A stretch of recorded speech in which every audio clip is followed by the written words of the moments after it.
মন্ত্রদানের পর শ্রী শ্রী মা অনেককে ঠাকুরের ফটো দেখিয়ে বলেন, এই তোমার গুরু। তা শুনে সাধনানন্দ মাকে প্রশ্ন করল, মা আপনি তো বললেন ঠাকুরই গুরু, তবে আপনি কি? মা উত্তর দিলেন, বাবা আমি কিছুই না, ঠাকুরই গুরু, ঠাকুরই ইষ্ট। কিন্তু শ্রী শ্রী মায়ের দীক্ষাপ্রাপ্ত সন্তানরা তাতে সন্তুষ্ট নয়।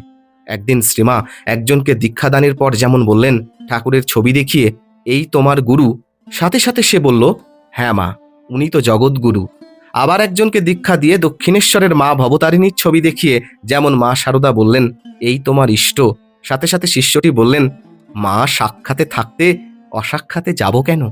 তা শুনে মা শিষ্যটির আন্তরিকতায় প্রসন্না হয়ে বললেন, আচ্ছা বাবা তাই হবে।